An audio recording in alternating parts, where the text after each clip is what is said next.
பேரன்பு கொண்ட கிரிக்கெட் ஆர்வலர்கள் அனைவரையும் பாஸ் கிரிக்கெட் மீடியா சார்பாக வருக வருக என அன்போடு வரவேற்கிறேன். நாம் கடந்த T20 போட்டி 2024 நாம் கணித்தது மொத்தத்தில் 90% வெற்றி அடைந்திருந்தோம் அப்படிங்கிறத தெரிவித்துக்கொள்கிறேன். 8 அணிகள் 32 மேட்சஸ், ஒரு வின்னரை தேர்ந்தெடுக்கக்கூடிய TNPL போட்டிகள் கோலாகலமாக நடந்து வருகிறது. அது தொடர்பாக நாம் பார்ப்போம்.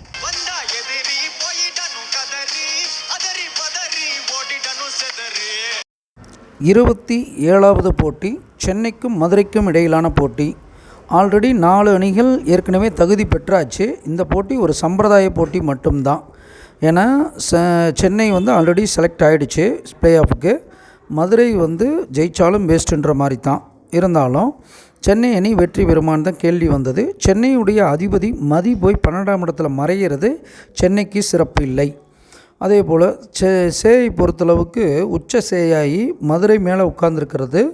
மதுரை இன்றைக்கி வீறு கொண்டு விளையாடுறதுக்கு அமைப்பு இருக்குது. சென்னையை பொறுத்தளவுக்கு கவிப்பு நோக்கி வருவது சிறப்பு இல்லை. அதே போல் சென்னையை நோக்கி வரக்கூடிய கிரகம் கவிப்பாக இருந்தாலும் அதன் லாபஸ்தானத்து அதிபதி புகர் பார்த்திங்கன்னா நீச்சமாக இருக்கார்.